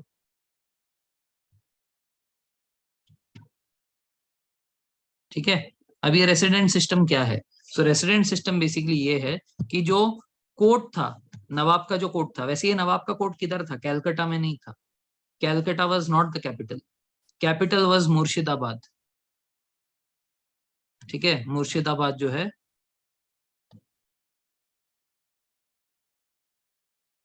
ये कोस्टल एरिया है। ठीक है, वेस्ट बंगाल भी काफी बड़ा है, अगर आप मैप में देखोगे तो वेस्ट बंगाल का सारा एरिया कोस्ट पे नहीं आता है, वो एकदम ऊपर तक जाता है। दार्जिलिंग वगैरह तो एकदम पहाड़ों में है। ठीक है ना। सो उसका जो कोस्टल एरिया है मुर्शिदाबाद वहां पे पड़ता है। सो मुर्शिदाबाद इसलिए कैपिटल था क्योंकि वहां से ट्रेडिंग वगैरह होती थी। सो it was a very prosperous place at that time, Calcutta से भी ज्यादा prosperous. So Murshidabad was actual capital eight that time, Calcutta से भी पहले। ठीक है ना। सो मुर्शिदाबाद में जो है नवाब ऑफ बंगाल बैठता था। ठीक है, सो मुर्शिदाबाद के कोर्ट में ये रेसिडेंट सिस्टम जो है ये स्टार्ट किया गया था। तो रेसिडेंट सिस्टम में क्या होगा, अंग्रेज का एक इंसान, ठीक है, कुछ करेगा नहीं, ये सिर्फ बैठा रहेगा एज अ रेसिडेंट। ये जो है कोर्ट में क्या चल रहा है क्या नहीं चल रहा है ये सब के बारे में जो है इंफॉर्मेशन रॉबर्ट क्लाइव को देगा। सो इस रेसिडेंट सिस्टम में जो फर्स्ट रेसिडेंट बने थे वो बने थे वॉरेन हेस्टिंग। ठीक है, तो क्या काम था वॉरेन हेस्टिंग का? कुछ नहीं, राजा के दरबार में बैठे रहना है। राजा मतलब ये नवाब, नवाब के दरबार में बैठे रहना है और सुनना है कि ये क्या एक्टिविटीज कर रहा है और क्या नहीं कर रहा है। ठीक है, ये बेसिकली बात मान रहा है कि नहीं मान रहा अंग्रेजों की। Is he making policies which is in favour of the British और नॉट। सो ये नोट करना वॉरेन हेस्टिंग का काम था। ठीक है ना। तो ये सब हुआ। तो अब जो है ये रॉबर्ट क्लाइव 3 साल तक इंडिया में रहा, ये 3 मेजर बैटल हुए, तीनों जीत गए ये लोग। ठीक है ना। उसके बाद 1760 में ये चले जाता है इंडिया से। ठीक है, सो अब तक वो बहुत ही मालामाल हो गया था। इंडिया में रह के उसको इतना इज्जत मिला just because of being the mastermind, कि इसके पास बहुत पैसा आ गया, अभी एंजॉय करने के लिए अपने देश चला गया। ठीक है ना। So he left India and went back home. ठीक है, अब 1760 में जब ये गया, उस टाइम पे जो है मीर जाफर अपने तेवर दिखाने लग गया। मीर जाफर बोला कि ऐसे थोड़ी होता है, तुम मेरे को जो एकदम पपेट की तरह चला रहे हो, मैं भी इंसान हूँ भाई, मेरे को भी तो अपना हक है कुछ अपने फैसले लेने का। ठीक है, तो इसके बाद मैं अपने फैसले खुद लेगा। तुम्हारी बात नहीं मानेगा। ठीक है, सो मीर जाफर जो ऐसे नखरे दिखाने लगा, तो फिर क्या हुआ, 1760 में इसको चेंज कर दिया गया और इसको हटाकर 1761 में एक नया नवाब बनाया, इसका नाम था मीर कासिम। ठीक है, so this was the second puppet nawab. ठीक है, क्योंकि मीर जाफर नखरे दिखाने लगा तो मीर कासिम को उसके बदले बिठा दिया। ये उसी का रिश्तेदार है। ठीक है, मैंने कहा ना कि आपस में इनके बीच में जो है फाइट होता रहता था। ठीक है, कोई भी जो है खुश नहीं रहता कि मेरे ही परिवार का एक इंसान बैठा है, मेरे को डायरेक्टली इनडायरेक्टली तो फायदा होगा ही। ये नहीं था इनमें, मैं क्यों नहीं बैठा हूँ। तो ये मीर कासिम को उधर बिठा दिया अब गद्दी पे। अब मीर कासिम भी कुछ समय तक पपेट नवाब का काम करता रहा, बट कब तक करेगा, because no one likes this. अगर आपको भी कोई अच्छा सा पोजीशन दे देना और उस पोजीशन पे आपके पास कोई पावर ही ना हो, आपको ऊपर से लोग नचा रहे होंगे, तो आपको आपको भी बहुत फ्रस्ट्रेशन आएगा। 1 साल 2 साल 4 साल 5 साल तक झेल लोगे, उसके बाद नहीं झेल पाओगे। This is not someone someone will like. ठीक है ना, सो मीर कासिम के साथ भी यही हुआ। बट मीर कासिम ने ये देखा था कि जब मीर जाफर ने रिवॉल्ट किया था तो चेंज कर दिया गया। ठीक है, मीर कासिम को ला दिया, तो मीर कासिम फिर से रिवॉल्ट करता तो कोई और क्यों बिठा देते। तो मीर कासिम जो है ये एक कदम आगे निकलना चाहता था। तो भाई साहब ने क्या किया, सो भाई साहब ने ये किया कि ये आपका नेपाल वाला साइड आ गया और उसके बाद ये नीचे इधर बंगाल है। ठीक है, सो यहाँ से ये जाता है बंगाल के इस तरफ, उत्तर प्रदेश था। ठीक है, सो यहाँ से ये जाता है उत्तर प्रदेश में। Uttar Pradesh at that time was called as, Uttar Pradesh का नाम था उस टाइम पे अवध। ठीक है, Awadh, also also called as Oudh, AUDH। ठीक है, so UP basically at that time was called as Awadh या औध। तो औध में जाता है, और औध का इस तरीके से जो गवर्नर था, जो मुगल गवर्नर था, उसका नाम था सुजाउद्दौला।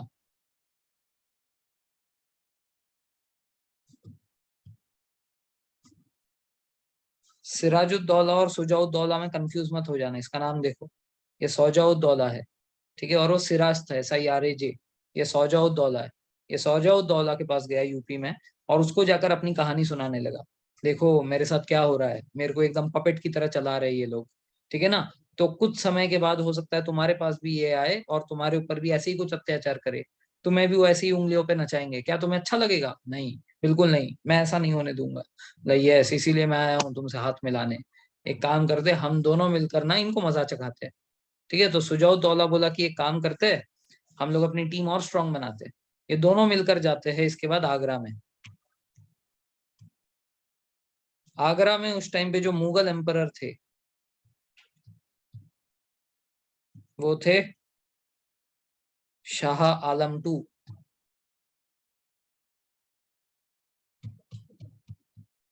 ठीक है, तो ये दोनों मिलके, सुजाउद्दौला और मीर कासिम, ये दोनों मिलके जाते हैं शाह आलम टू के पास।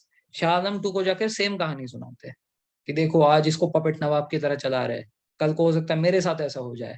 और उसके बाद यूपी से आगरा दूर थोड़ी है, इनफैक्ट वो यूपी में ही है। ठीक है, आगरा तो उधर ही है, बट उस टाइम पे नहीं था। उस टाइम पे आगरा वॉज डिफरेंट, आज के डेट में वो सेम है। ठीक है, सो कल को हो सकता है कि औध में ऐसे करे और उसके बाद हो सकता है आगरा भी पहुंच जाए और तुम्हें भी वो पपेट नवाब की तरह चलाए। क्या तुम्हें पसंद आएगा? नहीं, बिल्कुल नहीं, हरगिज नहीं होने दूंगा मैं भी तुम्हारे साथ हूँ, मैं भी हाथ मिलाऊंगा। तो ये तीनों एक तरफ हो गए। कौन कौन? मीर कासिम, सुजाउद्दौला और शाह आलम, शाह आलम टू। ठीक है, और इन लोगों ने जो है ब्रिटिश के खिलाफ जंग छेड़ दी। अब इनको तो लगा कि अब हम लोग तीन है, तीन को कौन हरा सकता है। ठीक है, ये जो है ब्रिटिश हमेशा दूसरों का सपोर्ट लेकर जीतते हैं, अब तो हम लोग तीन लोग हैं, so how can they defeat. तो इन लोगों ने खुद इस बार आक्रमण किया, and this war took place at Buxar. So this is called as battle of Buxar. ठीक है, and this took place in 1664। तो 4 साल में जो है मीर कासिम की बत्ती गुल हो गई। वो 61 में आया था, 61 में आकर 64 तक 3 साल रूल करने के बाद ये भी बोला कि मेरे को भी चाहिए फुल इज्जत, जिसके कारण ये गया और इन तीनों के साथ मिलकर ब्रिटिश के ऊपर, हाँ 1700, सॉरी सॉरी 1764, ठीक है। तो 1764 में जो है बैटल ऑफ बक्सर होता है। तो ये इन तीनों के पास गया और इन तीनों के साथ जाकर इसने ब्रिटिश के ऊपर आक्रमण कर दिया। रिजल्ट क्या निकला? ब्रिटिश जो है अब तक बहुत ज्यादा पावरफुल हो चुके थे। 3 वॉर जीतने के बाद उन लोगों को और ज्यादा सपोर्ट मिला वहां से, ठीक है। बिकॉज देखो अब इतने वॉर हो रहे हैं ना, अब वो भी समझ गए कि we have to keep ourselves prepared for any kind of war in future, ठीक है ना। तो इसके कारण उन्होंने भी और ज्यादा तादाद में वहां से आर्म्स एंड एमुनिशंस मंगवाए थे, और ज्यादा तादाद में आर्मी मंगवाई थी। जिसके कारण क्या है कि ये बक्सर के टाइम पे इनके पास बहुत ही एडवांस वेपन्स थे। यहाँ से ये तीर धनुष मार रहे हैं, ठीक है ना, ये एम करते उसके बीच में गोली से उड़ जाते, ठीक है ना। तो बिकॉज ऑफ दैट हाँ हेडशॉट लगा और एक के बाद एक जो है गिरते रहे। So even though they had larger army, ये तीनों का कंबाइंड फोर्स बड़ा था। Where is Buxar? बक्सर आज के प्रेजेंट डे में जो है ये आपको बिहार साइड में मिलेगा, ठीक है, बिहार झारखंड, ठीक है। लेकिन उस टाइम पे ये बंगाल का पार्ट था। At that time it was part of Bengal, ठीक है। तो ये बिहार झारखंड में है आज के डेट में, but at that time this whole area was under Bengal, ठीक है। सो बैटल ऑफ बक्सर हुआ, और बैटल ऑफ बक्सर होने के बाद फाइनली ब्रिटिश जो है इन तीनों को हरा दिया। और हराने के बाद मीर कासिम जो है यहाँ से भाग गया, बैटलफील्ड छोड़कर भाग गया, और उसके बाद इसने सुसाइड कर लिया, ठीक है। तो मीर कासिम ने कर दिया सुसाइड, और ये दोनों ने सरेंडर कर दिया, शाह आलम टू ने और सुजाउद्दौला ने, ये दोनों ने सरेंडर किया। सरेंडर करने के बाद ये लोग इलाहाबाद में मिले, और इलाहाबाद में साइन हुआ treaty of Allahabad. So according to treaty of Allahabad what happened? तो according to treaty of Allahabad, Shujauddaula Sujaud-Dowla had to give 2 places from his territory. One was Kara, ठीक है, अदर वाज इलाहाबाद। ये दोनों जो है उसको अपने टेरिटरी से निकालना पड़ेगा, देना पड़ेगा, सबमिट करना पड़ेगा। ये दोनों एरिया उसको छोड़ना पड़ा। और दूसरा, अब उसके एरिया में भी रेसिडेंट सिस्टम आ गया, मतलब बेसिकली अब वो भी पपेट नवाब बन गया। In short, he also became a puppet nawab now, and also from his territory he had to give 2 areas. अब ये 2 एरिया देने में क्या है, वो बहुत बड़ा एरिया होता है, उसमें से 2 जगह दे दिए, क्या हो गया? हुआ ये कि जितना भी टेरिटरी था ना इनके पास, उधर जितनी भी प्रजा रहते थे, उन सारे प्रजा से इनको मिलता था टैक्स। जब कोई एरिया जाता है तो वहां के उन लोगों का टैक्स भी चले जाता है, अर्निंग बहुत कम हो जाती है इससे। अब इलाहाबाद बहुत मेजर सिटी है, so Allahabad being a major city, वहां पे जितने भी लोग थे उनका सारा इनकम चला गया इसका। कारा जो है, कारा से भी सारा इनकम चला गया इसका, ठीक है ना। ये हो गया। दूसरा, शाह आलम, इससे इन लोगों ने आगरा छीन लिया। शाह आलम टू जो है, इससे आगरा छीन लिया, ठीक है ना। सो आगरा छीनने के बाद इसको बोला कि अब तुमको ऑप्शन दे रहे हैं, you can either stay at कारा और इलाहाबाद, ये दोनों जगह तुम्हारा है, ये दोनों एरिया में तुम रह सकते हो। बाकी जो तुम्हारे पास और भी जो जगह थी वो हमारी है। अब तुम जो है राजा नहीं रहोगे, ठीक है। Now you are not the king. अब शाह आलम जो है, ये तो पूरा का पूरा मुगल एम्परर है ना, मतलब पूरे इंडिया का जो भी टैक्स है वो इसको मिलता है। All of the tax of the whole land of India was coming to him, which also included Bengal. And Bengal at that time had provinces of, जो बंगाल है वो तो है ही, बंगाल के साथ उड़ीसा और बिहार भी, ठीक है। सो बिहार, उड़ीसा और बंगाल, ये 3 जगह जो थी, यहाँ से जो भी टैक्सेस मिलता था इसको, ठीक है, शाह आलम टू को, वो सब उससे छीन लिया, ठीक है। तो इनसे जो भी टैक्स मिलता था ना, इसका एक नाम था, the taxation system by which the king used to get all the taxes is called as diwani right, ठीक है, diwani rights. So what is diwani rights? The tax collecting rights, ठीक है, from the people of that area. So ये जो दीवानी rights है, ये surrender करना पड़ा। अब ये दीवानी राइट्स अंग्रेजों को मिल गया।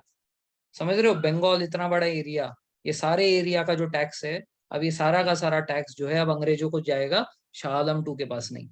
सो ये दीवानी राइट मिलने से वो माला माल हो गए।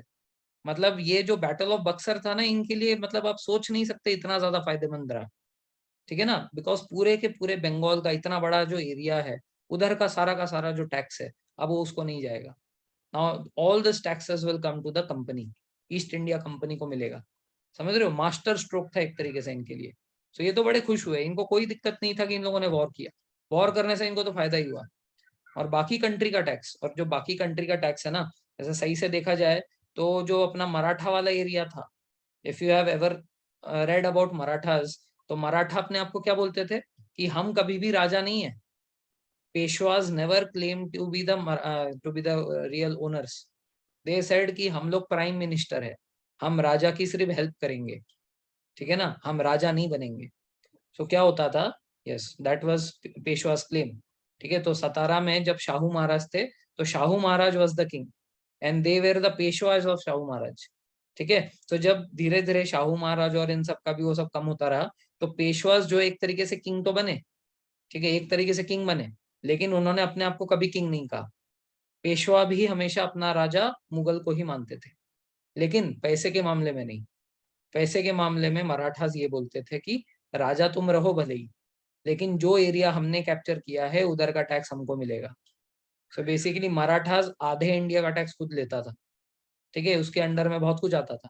मराठा तो मतलब महाराष्ट्र तो है ही, ठीक है, मध्य प्रदेश की बहुत सारी जगह, ग्वालियर हो गया, इंदौर हो गया, ठीक है, गुजरात का एरिया, बड़ोदरा, बड़ोदरा हो गया। उसके बाद उड़ीसा का एक जगह था गजपति किंगडम, गजपति किंगडम का भी सारा टैक्स इनको आता था। ठीक है, वैसे ही निजाम्स, निजाम्स को भी बाद में इन्होंने कैप्चर कर लिया था। If you have seen that movie, कौन सा है वो, पानीपत, पानीपत में देखोगे कि निजाम्स को भी कैप्चर कर लिया था इन्होंने, और वहां का भी टैक्स ये लोग लेते थे। ठीक है, यस। सो ये पूरे इंडिया में बेसिकली अब देखा जाए तो इनके पास सबसे ज्यादा टैक्स यहाँ से आता था, बंगाल से। ठीक है, दीवानी राइट से। अब वो ले लिया अंग्रेजों ने। मराठा ऑलरेडी बाकी सारा ले रहे थे। राजपूतों के एरिया से थोड़ा बहुत इनको मिलता था, ठीक है, और पंजाब वाले एरिया में थोड़ा बहुत मिलता था, दैट्स इट। बाकी तो इनका सब खाली हो गया। सो शाह आलम टू को इन्होंने पेंशन दिया। ठीक है, सो जो शाह आलम टू का जो पेंशन था वो था 26 lakhs पर एनम। आज के डेट में भी मेरे को कोई दे तो मैं सब कुछ छोड़ दूं। ठीक है, 26 लाख मतलब 2 लाख से ऊपर महीने का। ठीक है ना, और क्या चाहिए किसी को। सो इसको पेंशन मिला 26 लाख का। ठीक है, और बोला कि तुम कारा या इलाहाबाद में जहां रहना है रह सकते हो।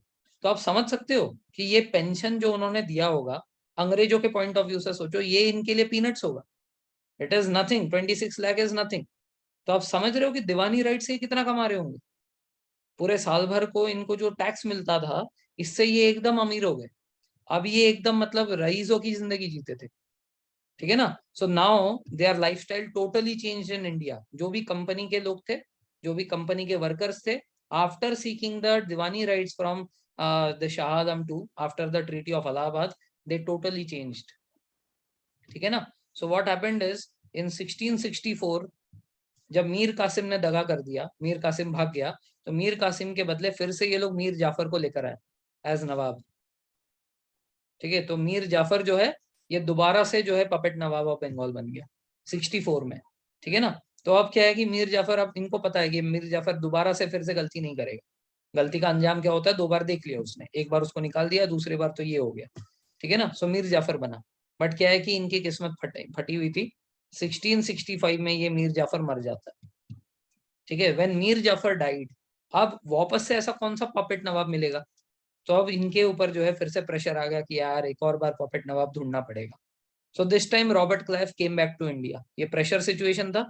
सो रॉबर्ट क्लाइव को दोबारा बुलाया गया कि मास्टर इधर आ तू, ठीक है ना, फिर से बता क्या करना चाहिए। सो रॉबर्ट क्लाइव केम बैक। ठीक है ना। सो रॉबर्ट क्लाइव आने के बाद उसने क्या किया, रॉबर्ट क्लाइव आने के बाद उसने बोला कि यार बार बार ये पपेट नवाब ढूंढना बहुत मुश्किल है, और हो सकता है कि यस क्लाइव रिटर्न्स, ठीक है, 2.0। ठीक है, सो रॉबर्ट क्लाइव रिटर्न होने के बाद इसको दोबारा से गवर्नर ऑफ बंगाल बनाया गया। तो गवर्नर ऑफ बंगाल ये 2 बार बना था। अब उसने बोला कि यार चलो एक बार मैं फिर से ढूंढ भी दूं, ऐसा थोड़ा दिमाग लगा के एक और रिवीजन ले भी आऊं, लेकिन कोई गारंटी थोड़ी है इनका। ये देखो एक बार मीर जाफर ने फिर से दगा किया था, फिर मीर कासिम ने किया, फिर मीर जाफर मर गया, तो यार ये टेंशन कौन पालेगा बार बार। So because of that now he brought another policy called as dual government. ये डुअल गवर्नमेंट सिस्टम लेकर आया। अब ये डुअल गवर्नमेंट सिस्टम क्या था? ये डुअल गवर्नमेंट सिस्टम ये था, देखो अंग्रेज पहले से ऐसे बोलते थे कि हमें एडमिनिस्ट्रेटिव में कुछ नहीं करना है, हम लोग इंडिया में ट्रेड करने आए, हम ट्रेड करेंगे। बट ये एक्चुअल में सच नहीं है। सच ये है कि वो लोग एडमिनिस्ट्रेशन में चाहेंगे कि उनके ऐसा कोई इंसान रहे जो कि उनके तरफ से काम करे। तो बोलने के लिए रहेगा कि हम लोग एडमिनिस्ट्रेशन नहीं कर रहे, ठीक है ना, बट अल्टीमेटली वो लोग तो उसको चला रहे हैं ना, तो इस तरीके से एडमिनिस्ट्रेशन हो ही रहा है। सो अंग्रेज जो है बड़े चालाक थे, वो इंडियंस को ऐसा बोलना चाहते हैं कि देखो हम तो सिर्फ ट्रेड करने हैं, administration is not our work, so वो तो तुम्हारे लोग करे, बट वो बंदा ऐसा हो जो कि हमें फेवर करे। हाँ, हाथी के दांत, right, exactly. So now in dual government what he did, again to make Indians happy, he said कि I am making dual government. In this, the military thing will be seen by the English. ठीक है, हम लोग जो है military के सारे affairs देखेंगे, और जो एडमिनिस्ट्रेटिव काम है वो जो है वो इंडियंस देखे। तो इसके लिए उन लोगों ने इंडियंस के लिए पोजीशंस बनाए, ठीक है, इंडियंस को जो है उन्होंने बड़े बड़े पोस्ट दिए, ठीक है। हाँ, मतलब एक तरीके से कह सकते हो काइंड ऑफ डोमिनियन स्टेटस। अब सुनो, लेकिन ये डोमिनियन स्टेटस भी नहीं है, क्यों? क्योंकि ये मिलिट्री के नाम पे ये पॉलिटिकल चीजों के अंदर भी इंटरफेरेंस करते थे, ठीक है ना। तो सारा का सारा जो एडमिनिस्ट्रेटिव काम था मिलिट्री के नाम पे, वो एडमिनिस्ट्रेटिव काम करते थे। इनसे सवाल पूछो क्यों? नहीं, this is because of security reasons, ठीक है। So because of security reasons we need to take action in this, so this comes under military. So administrative के नाम पे क्या बचा था? एडमिनिस्ट्रेटिव के नाम पे ये बचा था कि ये जो दीवानी राइट्स मिले ना, ये दीवानी राइट्स मिले मतलब क्या? ये जो बंगाल है, उड़ीसा है, बिहार है, यहाँ पे रहने वाले लोगों से टैक्स लेना पड़ेगा। तो आपको क्या लगता है, ये अंग्रेज जाएंगे घर घर, दे दो इस हफ्ते का पैसा, दो इस हफ्ते का पैसा, हफ्ता वसूली करेंगे ये लोग जाके? इनका वो औहदा बहुत बड़ा है, तो they are not going to go door door and door knock and ask for money, ठीक है ना। ये इनके जो है, इनके क्या बोलते हैं, ईगो को हर्ट करेगा। तो इसीलिए इन लोगों ने यहाँ पे एडमिनिस्ट्रेटिव पोजीशंस पे इंडियंस को लाया। तो ये जो एडमिनिस्ट्रेटिव पोस्ट था, आज के डेट में आईएएस ऑफिसर्स को क्या बोलते हैं? हम लोग जनरली अपने रेगुलर भाषा में बोलते हैं कलेक्टर साहब। ये कलेक्टर साहब का पोजीशन कहाँ से आया? ये से आया। तो इंडियंस को उन्होंने बहुत बड़ा पोजीशन दिया, बट पोजीशन क्या है? कलेक्टर, ठीक है। सो कलेक्टर साहब का ये मतलब है, एक्चुअल में कलेक्टर पोस्ट नहीं है, पोस्ट तो एसडीएम है, ठीक है ना। सीनियर ये, हाँ, सीनियर डिस्ट्रिक्ट मजिस्ट्रेट, ठीक है, एसडीएम पोजीशन का ये फुल फॉर्म है। हम जनरली एसडीएम जानते भी नहीं है, आधेतर लोगों को इसका मतलब भी नहीं पता है, हम जानते हैं कलेक्टर। तो ये कलेक्टर जो है यहाँ से आया। सो एडमिनिस्ट्रेटिव के नाम पे इंडियंस घर घर जाके पैसा कलेक्ट करते थे, और उनको ताकि बुरा ना लगे उनको बोला कि ये बहुत ऊंचा पोस्ट है, एडमिनिस्ट्रेटिव पोस्ट है, ठीक है ना। सो ये था डुअल गवर्नमेंट, ठीक है, जो कि रॉबर्ट क्लाइव का आइडिया था। अब रॉबर्ट क्लाइव जब सेकेंड टर्म में इंडिया आया, ठीक है, 1765 में, अरे मैंने फिर से एक और जगह पे 16 लिखा था शायद, हाँ, कब से मैं 16 लिखे जा रहा हूँ। 1764, 1765। तो 1765 में जब रॉबर्ट क्लाइव वापस आया, तो 1765 से 1770 तक उसने दोबारा इंडिया में बहुत पैसा कमाया। इतना पैसा कमाया कि अब जो है उसके रैंक के, लेफ्टिनेंट कर्नल रैंक के दूसरे लोगों को जो है बड़ी जलन होने लगी। अब वो लोग इसको उंगली करने लगे कि ऐसे कैसे, हम भी लेफ्टिनेंट कर्नल, ये भी लेफ्टिनेंट कर्नल, इसके पास इतना पैसा, हमारे पास कैसे नहीं? We are holding the same position, so why are we not having money?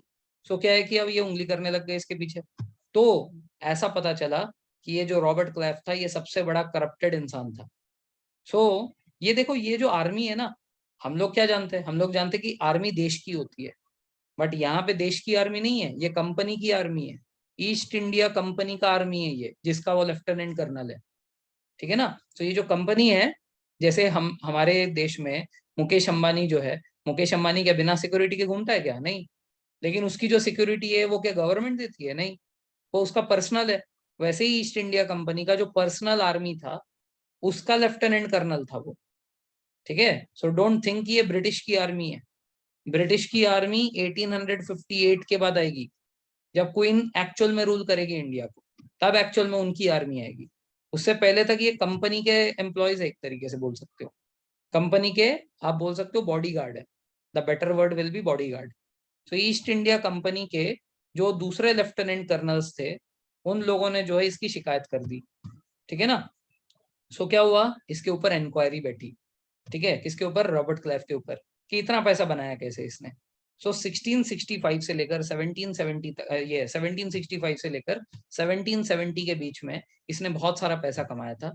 इसके ऊपर केस हो गया कि इतना पैसा आया तो आया कहाँ से, हिसाब दो। सो पता चला कि ये बहुत बड़ा करप्टेड इंसान है। अब करप्शन कैसे करता था, करप्शन करता था ये इनसाइड, ये क्या बोलते हैं, what is the name of that, private trading से। Yes, so what is private trading. Private trading ये है, जैसे मैं बार बार यही एग्जांपल देता हूँ। लेट से कि मेरे घर में एक एसी है, ठीक है, क्योंकि ये रियल एग्जांपल है इसलिए मेरे दिमाग में बार बार यही आता है, ठीक है। सो मेरे घर में एक एसी है और इसका कंप्रेसर खराब हो गया है, ये बहुत ही महंगा पार्ट है एसी का, ठीक है ना। यस, सो कंप्रेसर खराब हो गया है, मैंने सर्विस सेंटर पे कॉल किया, लेट से एलजी का है। एलजी के सर्विस सेंटर पे कॉल करने के बाद एक बंदा आता है, कंपनी का बंदा, वो आके बोलता है कि सर इसमें जो है ना आपको 8,000 रुपये खर्चा आएगा इसको ठीक करने का। बोला बाप रे, 8,000 आएगा, कुछ कम नहीं होगा। बोलता हाँ होगा ना सर, मैं आपको 3,000 में करके देता। बोला अच्छा कैसे। और बोलता है कि एक काम करो, कंपनी में फोन करके बोलो कि पार्ट में कोई दिक्कत नहीं था, थोड़ा बहुत गंदगी था वो मैंने साफ कर दिया तो चालू हो गया एसी। इतना बोल दो बस कंपनी में, तो उसके लिए 200-300 रुपये चार्ज लगते, बस उतना दिखा देना, मैं उसका बिल देता हूँ। तो बाकी जो ये 8,000 वाला पार्ट कंपनी बेच रहा है, इसको मैं आपको 3,000 में दे दूंगा, वो 3,000 मेरे को दे देना। बोला, अच्छा ठीक है, मेरे 5,000 बच रहे। तो मैं बोलूंगा ठीक है, मेरा फायदा है, चलो करते हैं ऐसे ही। अब वो क्या करेगा ना बंदा, वो करेगा कि कंपनी में बोलेगा कि अरे वो सर मैं पार्ट जो लेकर गया था ना खराब निकला, तो मैंने फेंक दिया, खराब पार्ट है मैं क्या करूं। तो कंपनी की तरफ से वो लॉस हो गया ना, बिकॉज कंपनी को तो उस पार्ट के लिए 0 पैसा मिला, इस इंसान को फालतू में 3,000 मिल गए, वो उसका था भी नहीं, उसने एक पैसा खर्च नहीं किया था उस पार्ट को बनाने के लिए, 3,000 उसको फुकट के मिले। कंपनी ने जिसने उसके ऊपर इन्वेस्ट किया होगा, चलो 8,000 जो है प्रॉफिट मान के है ना, उसके ऊपर कंपनी ने उसको बनाने के लिए 2,000 तो खर्चा किया होगा, तो कंपनी का तो लॉस हुआ 2,000 का। समझ रहे हो, इसको बोलते हैं प्राइवेट ट्रेड। सो इसने क्या किया, कंपनी के सामान को, सो आपने कौन सा लिया, सो ये बहुत पुरानी बात है, मैं भूल गया पता नहीं क्या किया था, ठीक है। So basically this is called as private trading.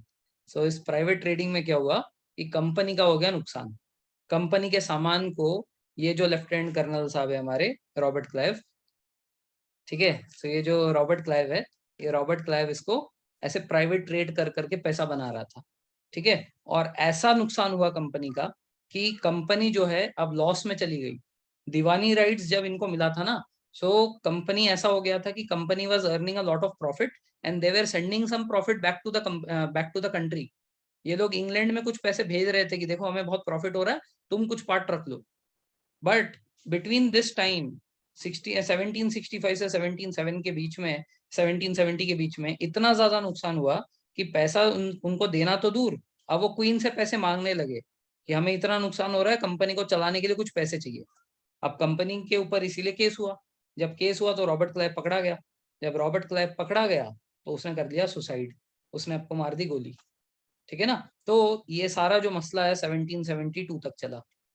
So queen को आ गया गुस्सा, उसने बोला इस बार तो मैं पैसे दे रही हूँ, अभी क्या है कि कंपनी प्रॉफिटेबल है वो मेरे को मालूम है, अब तुमने जो भी किया है करप्शन वगरप्शन, उसके वजह से जो नुकसान हुआ है, चलो for now just to make this company work I will pay you some money, but now I want the company to be regulated.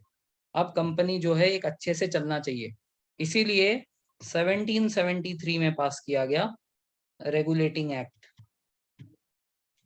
और यहाँ से कंपनी जो है अब बहुत ही मतलब वो हो गया, स्ट्रीमलाइन हो गया। इसके बाद सारे प्राइवेट ट्रेडिंग बंद हो गए, हर चीज जो है वो एकदम पर्टिकुलर तरीके से चलने वाला है।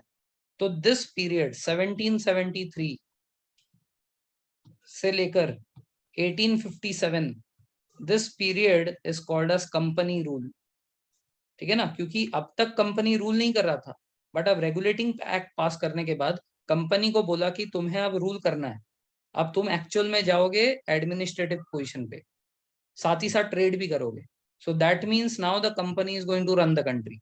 सो ये रेगुलेटिंग एक्ट पास करने के बाद ऑफिशियली अब कंपनी रूल इंडिया में स्टार्ट होता है।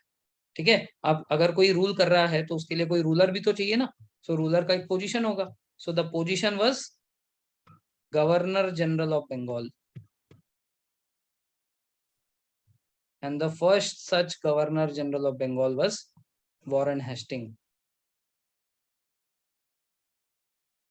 So this is how Britishers started ruling India. इस तरीके से जो है ब्रिटिश का रूल इंडिया में स्टार्ट हुआ। समझ आ रही है बात? ओके, चलिए ये टॉपिक यही समाप्त होता है। अब आप पढ़िए मैथ्स।